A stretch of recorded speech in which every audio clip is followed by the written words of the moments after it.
Good afternoon and welcome to the midweek edition of the program The Buzz, the social media program on television. It's Wednesday, the 22nd of May 2019. It's always a pleasure to be here. My name is Patience Bello Okafor. Thanks for tuning in. As usual, we'll be looking at news stories trending on social media. And of course, I have three panelists joining me at the table this afternoon. I'm starting with Mr. Nuruddin Adigbenro. He's a lecturer, a speaker, and a social commentator. Welcome, sir. Thank you. Welcome, sir. All right. Also, I have Prince Francis Chilaka here this afternoon, the Executive Director for Kuth Foundation, and he's also a social commentator, amongst other things. Welcome, sir. Thank you, Patience. Welcome. Also, we have Mr. Shegun Shokwito, a business and financial consultant.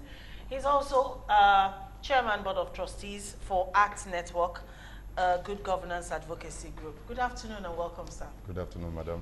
All right, welcome to you viewers, and thanks for tuning in once again. Remember, you can use the number 0802-836-8971 for SMS only.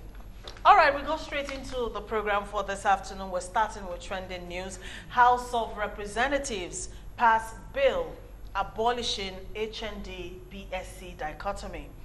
The House of Representatives yesterday passed a bill that puts an end to the existing dichotomy between higher national diploma HND and Bachelor of Science B.Sc degree holders in the country. The bill prohibits the dichotomy and discrimination between first degree holders and HND in the same profession, especially those in public service. Honorable Pajok, who sponsored the bill, said the discrimination between university degree holders and HND holders was morally unjust. According to him, there's a lot of segregation at employment levels, as those with first degree are placed on a grade level 8, while those with HND are placed on grade level 6 or 7. University degree holders are placed on 100,000 naira at entry level, while their HND counterparts are placed on 70,000 naira salary. All right, we start with you, Mr. Digbero. This is not the first time this issue of HND versus B.Sc, is being discussed. But finally, a bill has been passed abolishing the dichotomy. It's good, although in Nigeria, what different tertiary institution is being set up is different. Okay. It's at the labor market that will try to equate it. For instance, now, a university education is research-based, few of the practicals. Why Polytechnics is majorly major of the practicals and technical knowledge, and also with research. They are two different things. But in the labor market in Nigeria, and what is suit us, so that was the reason why we have that. And it's from the time immemorial, although there are some situations, for instance, now all those technical courses, for instance, like engineering, like estate management, architecture, mass communications, all those ones are technical and involve much of the practical. Okay. That's why you see those people staying way in those areas. But in terms of research base, then you can compare university. So the major, it depends on who is involved and what you really want to do. I think it's a very good bill, and it should be able to really fill gaps to some certain things. All right, Prince Chilaka, do you also agree that both of them should be on the same level? I totally support that. I agree with that, and I don't know why we've kept it for this long. While we're talking about this now, it also brings to mind the fact that some polytechnics and colleges of education are supposed to have changed into universities. What's going on? Now we're talking about it. It has been passed. How do you think the labor market will take it? Because employers will still tomorrow create those roadblocks. So it's not just to pass it on paper and announce it on social media and television and print and electronic media. The government should ensure that when things like this are done, people are informed. And that's why I keep saying that the National Orientation Agency is not doing what they're supposed to do. Okay. They should be out there educating Nigerians each time there's a new law or there's a new policy in place. All right, Mr. Shokuton, do you think only employers are to be blamed, for this segregation? Because I think even students themselves don't understand that the university and the polytechnic cater for different, academic and career needs. Absolutely. Usually the polytechnics are seen as second option if you can't get into the university. Absolutely.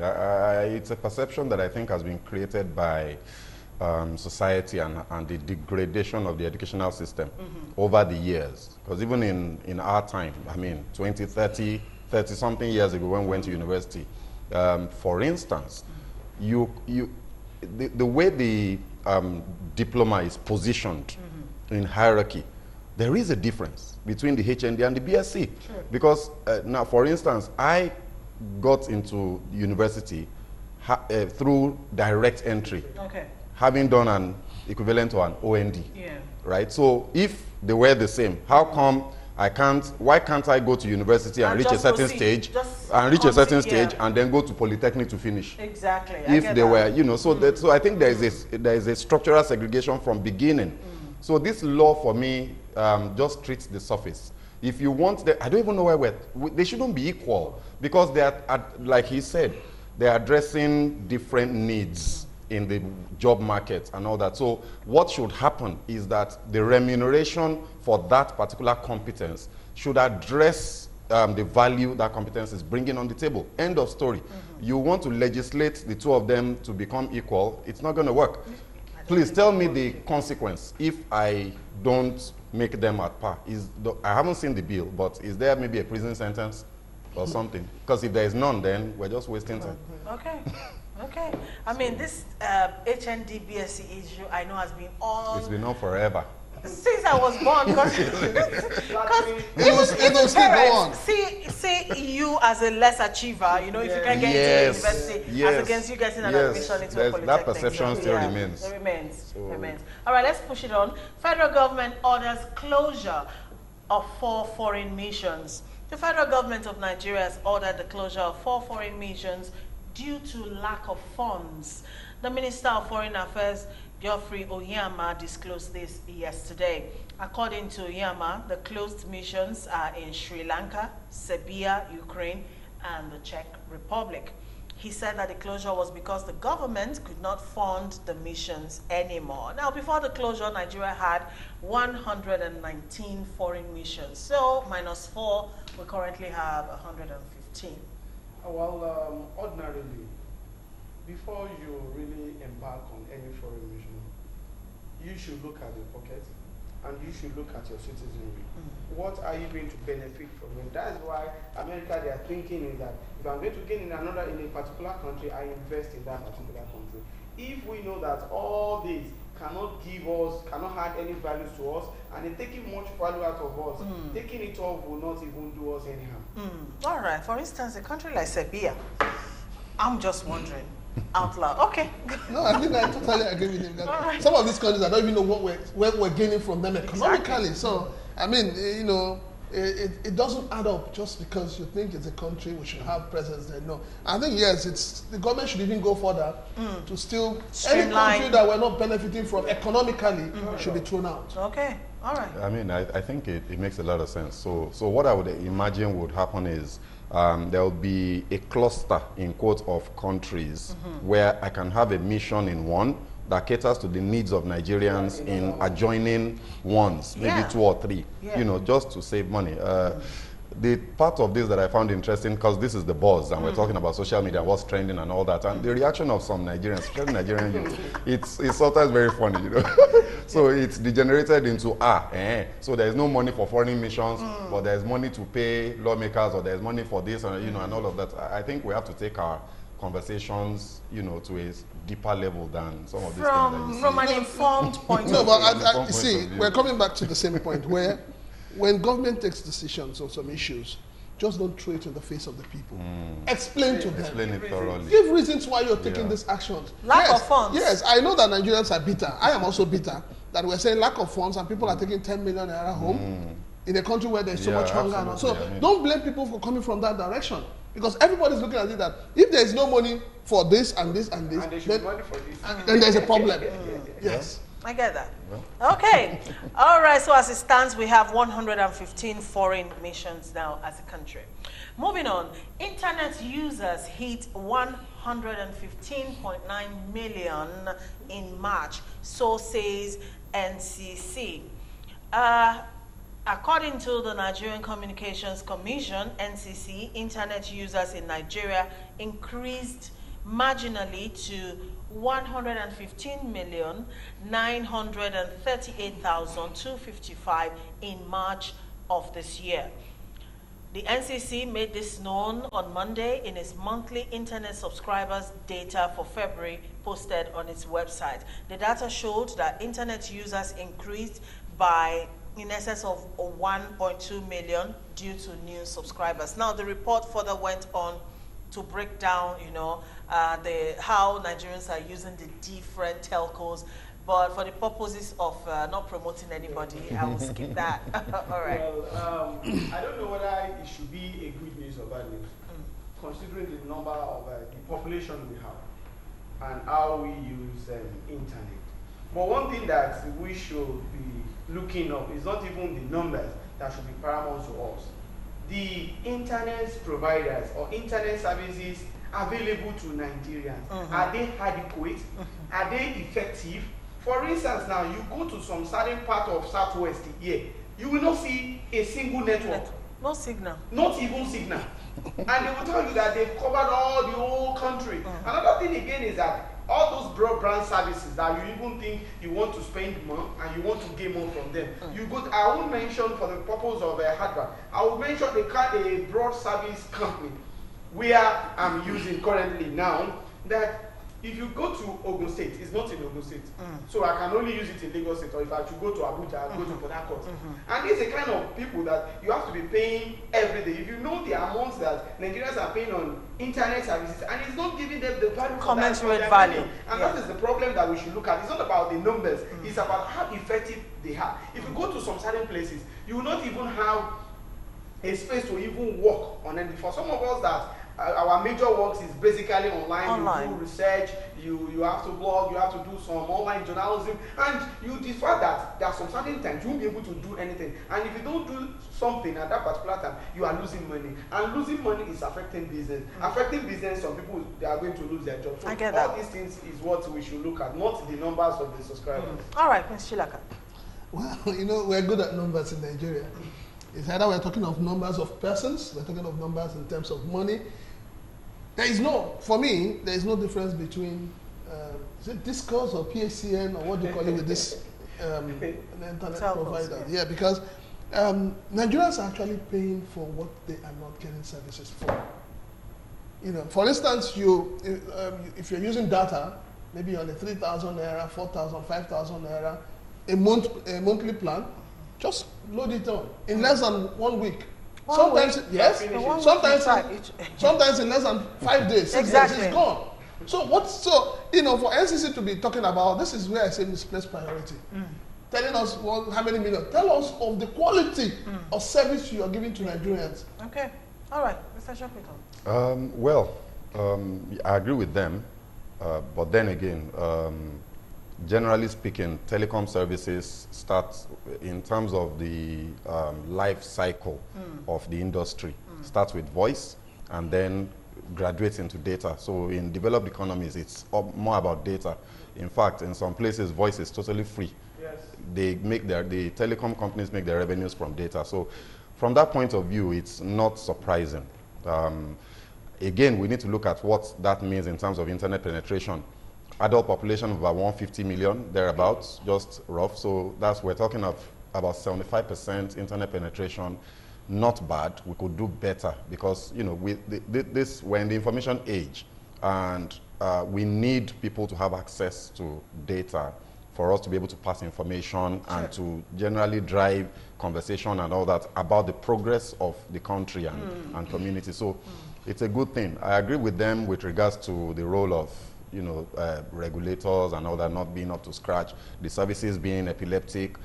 Look, that's within the larger context of this country being a country with serious infrastructure problems.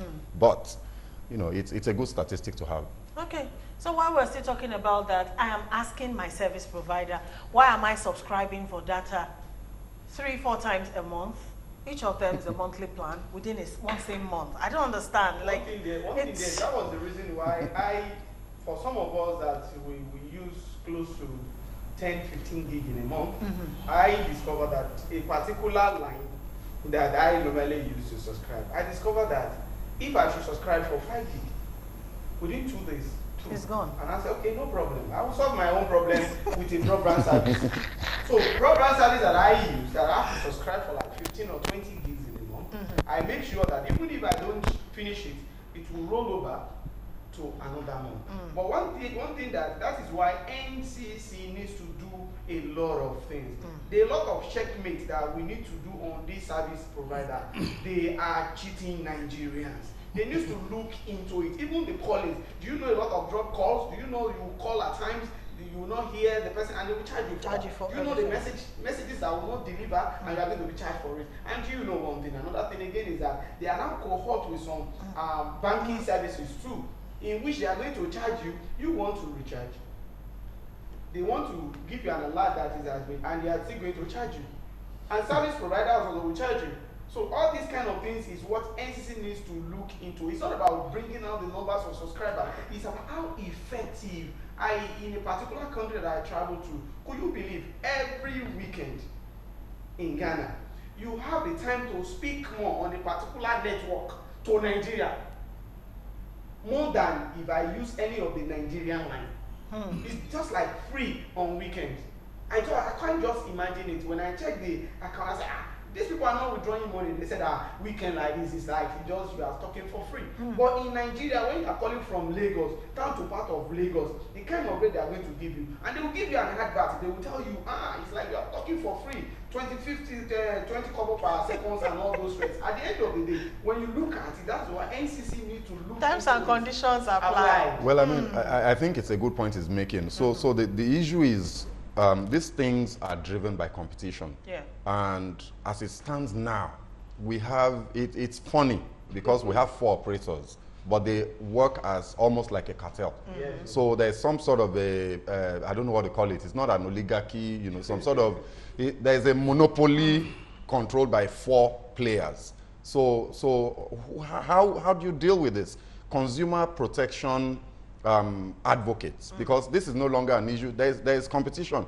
The private sector is involved, but they've decided that this is where we are and we're not moving beyond this. So it's for us as Nigerians to begin to challenge these things. Like you were saying, data is expensive in Nigeria. It's one of the most expensive anywhere that you would go. And I know that doing business in Nigeria is difficult. Power problems and all that. It's slightly more expensive than, well, significantly more expensive than other parts of the world. But then again, is the costs commensurate to the pricing that the prices we're paying? I don't think so. So I think that consumer advocacy groups, there are so many of them now, need to come together. There was a time about 2 years ago that somebody I know championed this no-call blackout day or something like, don't make calls on this particular day to protest certain charges and all that on the network. So that kind of thing needs to happen more often so that we can put pressure on the operators to bring costs down. Exactly. I mean, these telcos, they make big money from Nigeria. It's millions. See, it's not only telecoms. The Nigerian consumer has no protection. That's just the beginning. That's just it. We know what is happening when it comes to digital television. We know what is happening when it comes to power, energy. We know what's happening when it comes to telecom. Banking. We know what's happening when it comes to banking. So we even insurance. We the consumers, we are at the mercy of God. Yes. Because the government itself, the regulatory agencies do not care. They don't care. So it's beyond what any one person can do. When you keep saying civil society should come together, how far can they go? No, but that's the point is, government is the regulator and they're not doing anything now. So if anything is going to change, it's going to be by us. There's no other way because the regulator is not doing what they should do. If I call for a need to protest pressure tomorrow, them. I remember a few months back we called for a protest against one organization. We said it is time for us to do pay-per-view. I mean, you pay for 1 month. Yeah. We know how the epileptic the electricity is. So if you don't have a generator, you don't use the service, and they collect their money and they are smiling to the bank. Okay. We All just right. need to put it together. That's it on trending news. We're going to our major stories of the day. When we come back from this break, we'll be looking at the call for legal cultivation of marijuana in Ondo State. We'll be back after the break.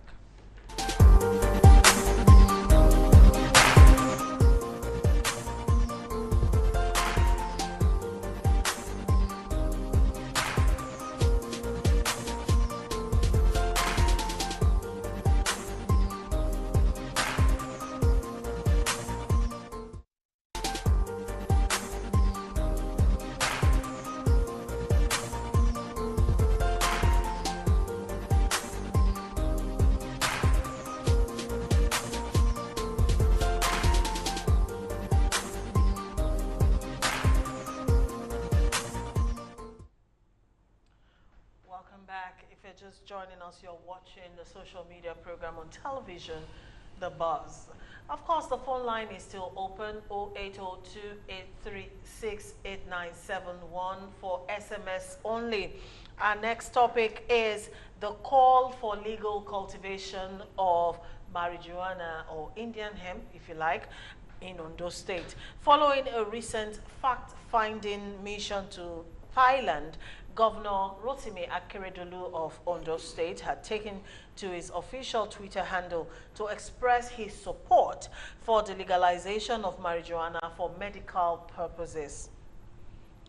He urged the federal government not to turn its back on an industry with the potential to generate $145 billion in sales and also spark a boom in employment.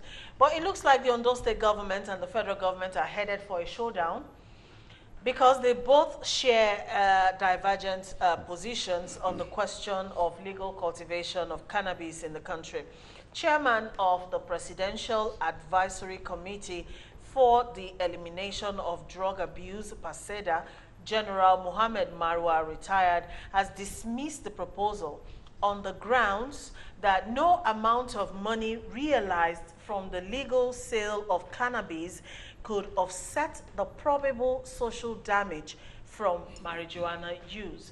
According to him, in his own words, I quote, "It is disturbing that at this time when about 10 million Nigerians are abusing cannabis, anyone or group will be considering or advocating Nigeria to legalize the growing of marijuana for economic or whatever purposes. We dare say that no economic gain is worth the life of any Nigerian daily damaged on the street as a result of the effect of cannabis. There is therefore a need for all stakeholders at the federal, state, and local government levels to rally around the federal government's efforts in eliminating the menace of drug abuse rather than engaging in any counterproductive venture." End of quote. Well, Governor Akeredolu did not call for full legalization of cannabis, but careful exploration for medical use. And of course, we know this is already being done in several other countries like Australia, Puerto Rico, Poland, Croatia, and the Czech Republic. Even in the United States, marijuana is being cultivated for medical reasons legally in 33 of the 50 states in the USA. Okay, so here we are, gentlemen. You know, there are different arguments arising from this, but let's start from the angle of states' rights or true federalism that we all have been calling for. Isn't this part of what we're talking about, where states begin to look inwards and look at means and avenues where they can internally generate more revenue? Isn't this part of what we're talking about? Well, in federalism, that people need to know that we have different stages of power. As we have residual power, we have concurrent power, then we have exclusive power. Sure. And they are under different lists. Agriculture, production falls under concurrent. Both of them can.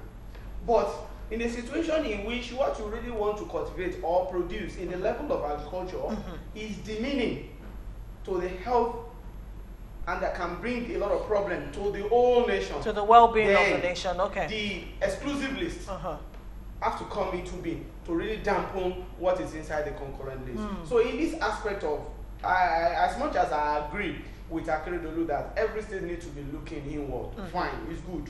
In fact, that is what we are preaching for, so that they are not going to be taken out of the local government funds. They will be having much money they can use. But out of all what they can think of that they brought from Thailand, they did not see how Thailand is producing rice, how they are trying to increase the level of agriculture, but it's marijuana.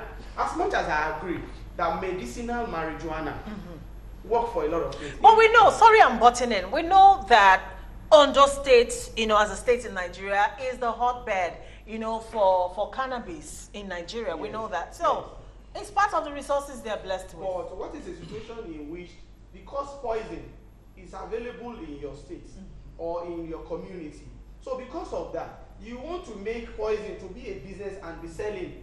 By the time you are doing that, the money you are going to gain from selling poison is not going to cater for the problem that poison is going to cause in the country. Not poison per se, byproducts. But at the same time, one thing here is this. As far as I agree, although marijuana has a lot of medicinal. In fact, the best way to really cure back pain that are normally associated with people from 40, 45 years upwards is marijuana. There are some content there that work for back pain. In fact, there's one that is not smoking it, so we're not passing the wrong message. Okay, I'm not smoking it. There's some content inside it, but because of our environment, as he has already said before, that we have collapse over our institution. If you do that, who is going to control it? Even the drug that we use, if you know how some people use paracetamol, some people, if they don't use 4 at a time, they are not okay. So by the time, if you don't have somebody a kind of agency that will take care of it, what can we even control in Nigeria? Have we controlled drug? Have we controlled education? Our institutions are weak. So because of that, it is injurious for us to allow that particular thing. If they really want to take something from Thailand, how they produce rice, how they involve in agriculture, they should do more on that than talking about marijuana. I know Showore and Puti really supported that, and I could understand. But what is important here is that tramadol is still creating problem in our environment. Misuse of drug is still creating much more problem in our environment. All right. Adding marijuana to it, we are. So you're on the side of the federal government. All right, Prince Chilaka, whose side are you on? Well, I would start by saying that before the last elections, I remember Sawore came out with this argument, and I know how people attacked him on Twitter. He's also from Ondo. He's also from Ondo, so I think they have the same mindset. Yeah, because now, but the truth of the matter is this: like he rightly said, nothing has ever been controlled in this country. In the last few days or last few weeks, we've been faced with the hazardous effect of sniper. And like you said, now, sniper is used for curtailing rats, mosquitoes, but now people are beginning to see it as something they can drink. When you talk of armed robbery, when you talk of cultism, these two work hand in hand with marijuana. They will tell you that they must be high to be able to execute their plan. So, for me, I think, like you said, I just believe that the governor is hallucinating. That's the best way to describe this governor. Our governors are not thinking about the lives of the younger generation of Nigerians. Imagine what will happen if in Ondo State you legalize marijuana. The whole youth who have been deprived of it from other states will converge in Ondo. And the next thing they will agitate for is for other states to emulate. And then we'll now have a crisis in our hands. Codeine is causing trouble. Tramadol is causing trouble. You now want to add, so why ban the other two? Then let it be open. Because they are same strengths. Let it be open, because people take codeine for health, people take tramadol for health. Now you're saying you want to add marijuana to it for health. I just think that I think that what is about to happen is what happened in America when the issue of cocaine and what's the other one? Heroin was introduced. Just because the history says they wanted to curtail the blacks from overpopulating. That is what is going to happen. Okay. All right. Let me ask Mr. Shopit on this question.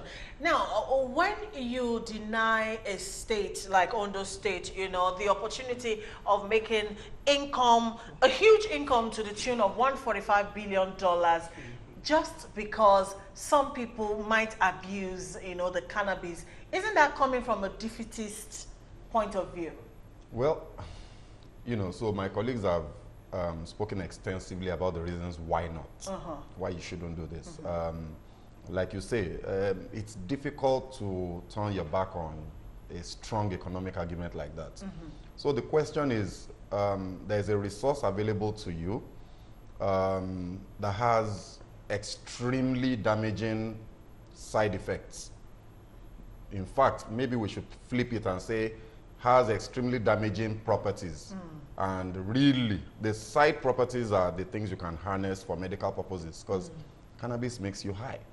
You know, so when you are faced with that situation, what do? Do you turn your back? So much as we can lampoon the governor and lampoon Shore and the rest of them as much as we want, I think this conversation's time has come. And it's not going to go away. Because it's a wave, it's a global wave. Progressively, more and more jurisdictions, like you said, within the United States, some more states are still legalizing. Some additional countries are legalizing. The challenge we have in Nigeria is that, just like they've said, our regulatory, institutional controls that would have prevented the damaging effect from being overblown practically don't exist. So my position to this is I agree with them completely. I think it's a very dangerous idea. Wow. But we shouldn't shoot it down. So Akeredolu, the honorable governor, since this is one of the things he wants to explore, all the mineral resources in the states, you know, are there. He's not talking about them, and he's talking of cannabis, probably because it's easier, because you just plant it, and a few months later, you harvest it. So it's easier. Again, the lazy thing about our politicians, but fine. If this is what he wants to explore, my challenge to him is, and he has said it, he says he has initiated the processes of making it legal. Now, I laugh when I see that, because, excuse me, sir, Mr. Governor, today there is an Indian Hemp Act in Nigeria. The punishment for cultivation of Indian hemp as of today in Nigeria is 21 years or death. I read the law, you know, I had to Google it and look for it. It's death penalty if you are convicted for cultivation, or 21 years, depending on how severe your role has been. So that is the position of the law today. Now, if Governor Akeredolu says he wants to explore the process of legalizing this, I wish him luck. So he needs to look at two things. One, fixing the legal impediments, and then addressing the controlling and regulatory processes and institutions. Can he do that on his own? Because it's one thing. Now, again, he has to remember that this is a federal law. So it's not an Ondo State thing. He needs to go to the National Assembly for the National Assembly to either, what they call that thing? Amend. Either proscribe or amend the Indian Hemp Act and the Dangerous Drugs Act. Those two laws deals with these things. You know, there's a lot of, you know, there's a lot of process involved in that. And that's on the one hand. Then, how does it help the NDLEA and the other who are having a pretty torrid time controlling the proliferation of this drug already? How does it help them, make them more efficient so that they can control the damaging side effects and prevent our youth from going to town from something that they can now claim under his own idea, that they can now claim, no, we just harvested it, we're about to go and sell it to a hospital or to some research center to extract the cannabis oil, because that's one of the substances within it that is medicinal. You know, so long and short, it's extremely improbable that he will succeed on this quest. But if he can, and if he has the staying power and the intellectual and strategic competence to pull it off, I wish him well. Well, let me ask a quick last question on this issue, which is on the Ondo State people themselves. Who will be the direct beneficiaries, you know, if this were to be? Yeah. How would this help Patience. the Ondo people in any way? Patience. They're mining gold in Zamfara.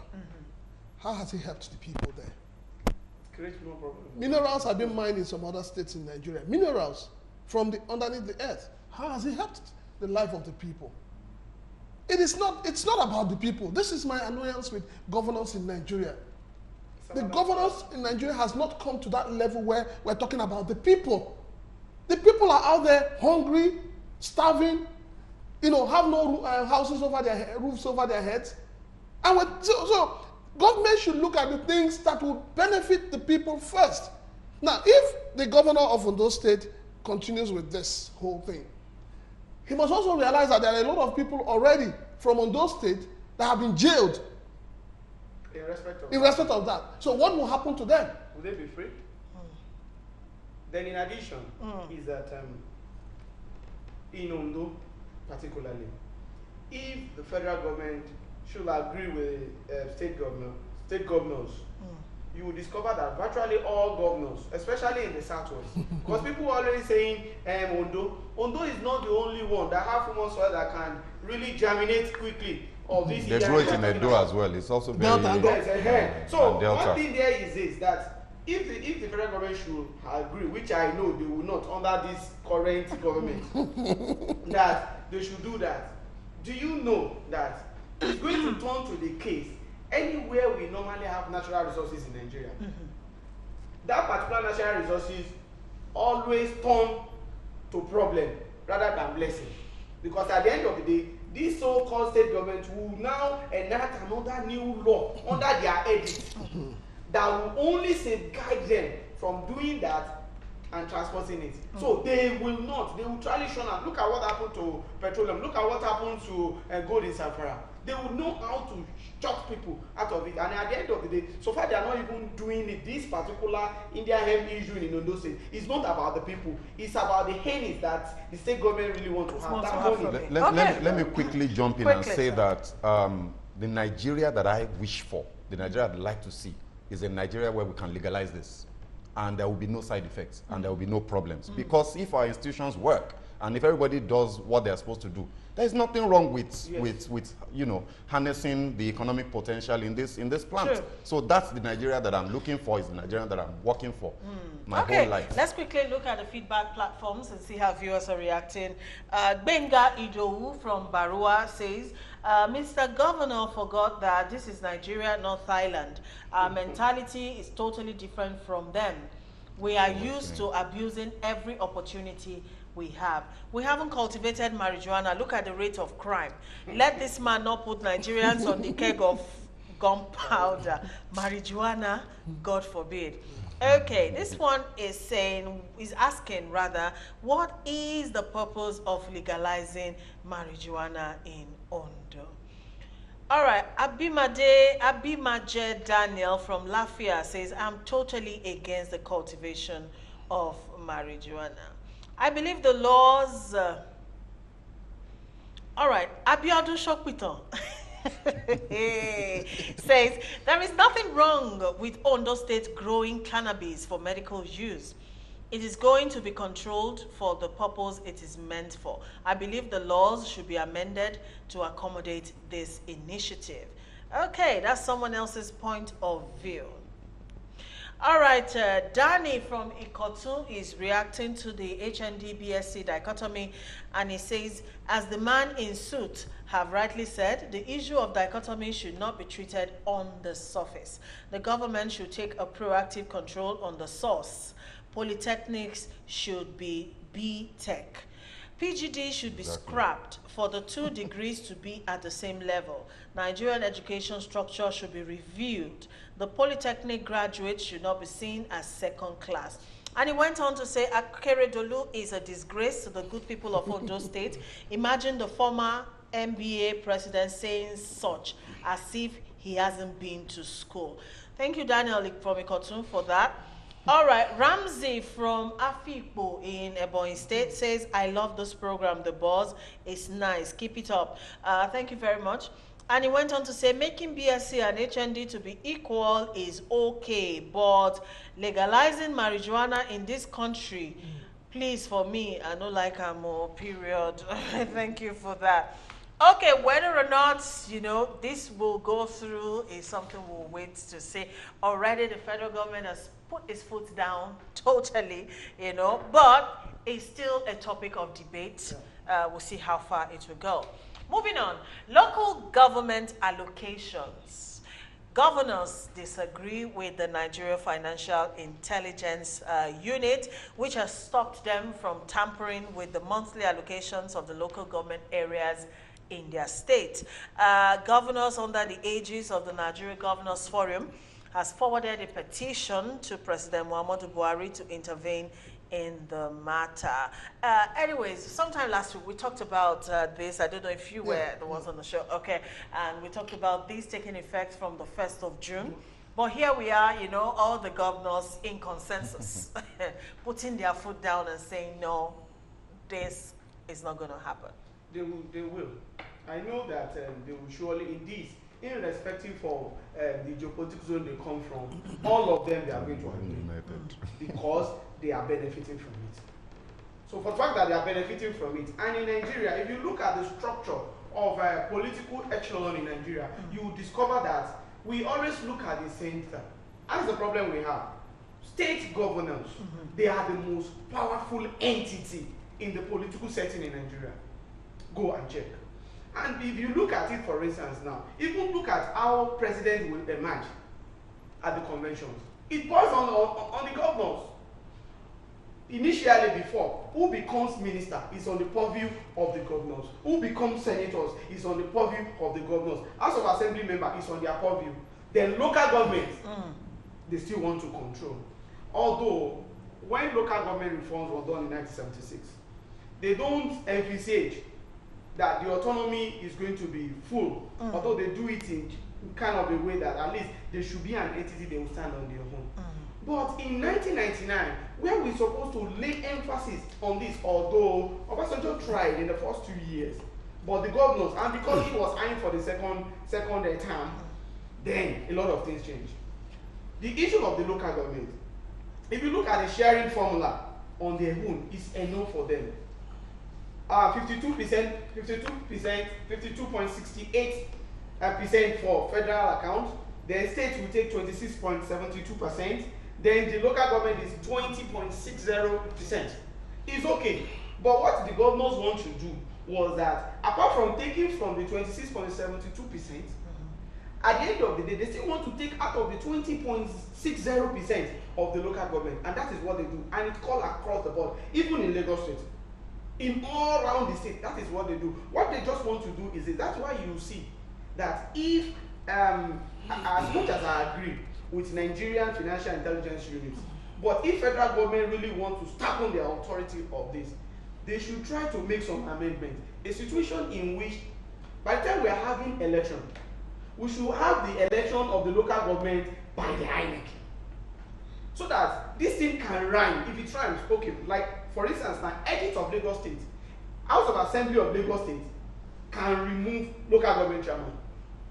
In fact, it extended the time of 3 years to 4 years as the current edict we are using in Lagos State now.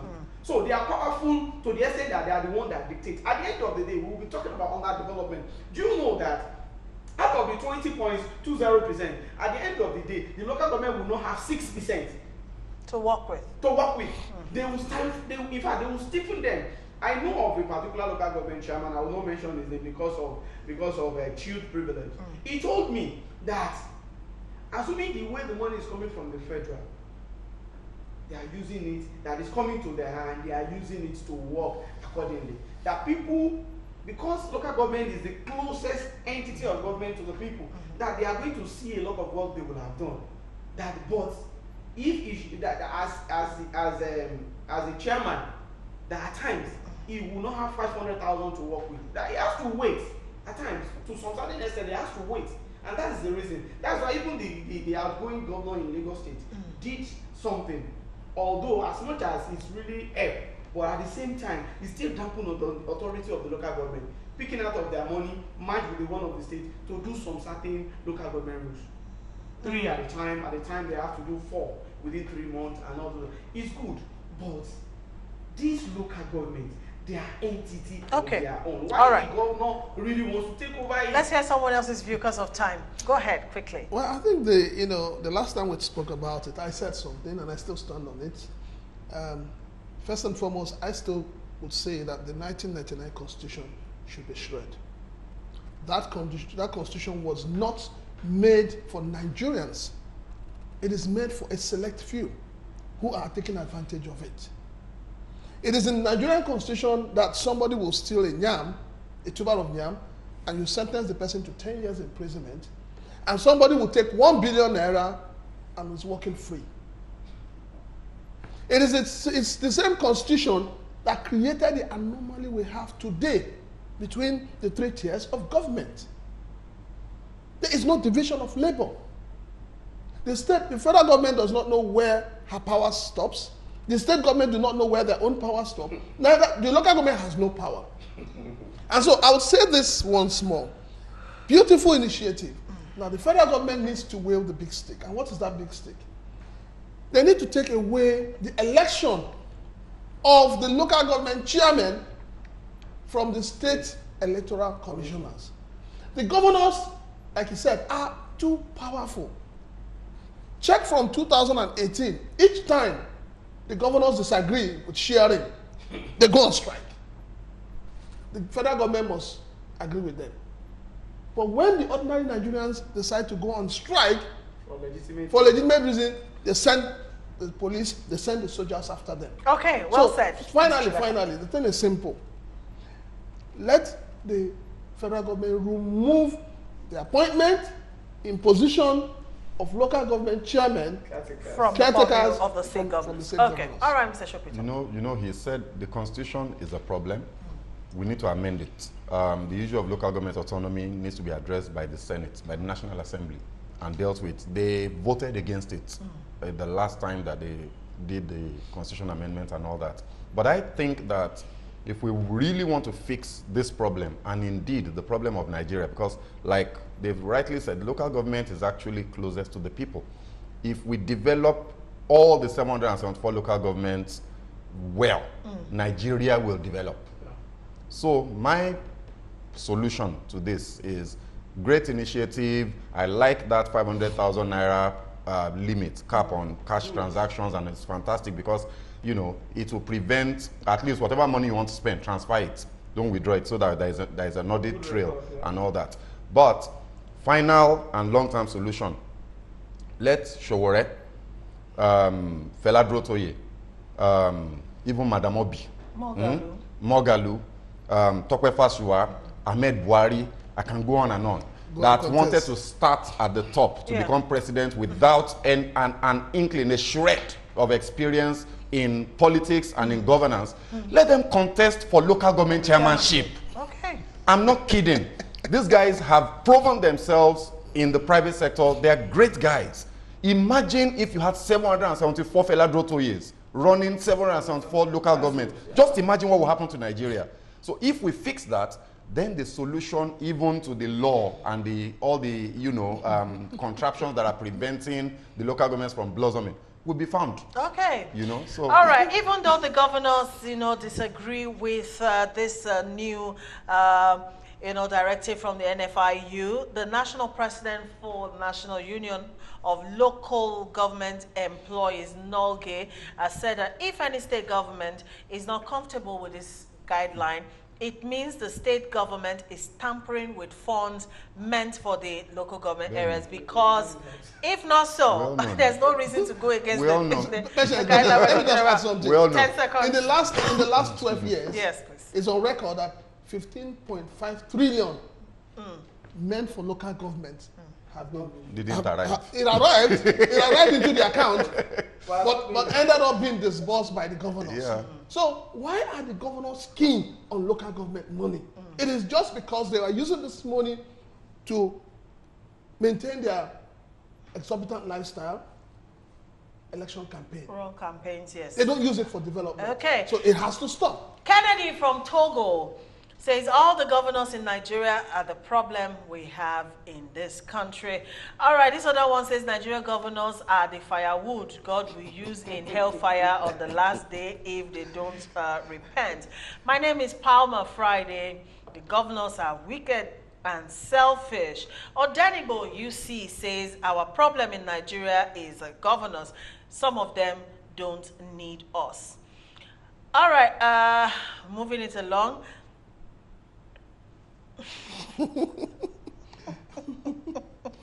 This one is reacting to the cannabis story. Tunde from Abeson Estate says the governor's idea is satanic. He has his own plan, and it is my belief that the governor himself is a bona fide consumer. His children are not here to share from the damage. All right, I'm in total support of local government autonomy. They are to run the residual list function of government. Ogunleye from Ondo State. One more before we close.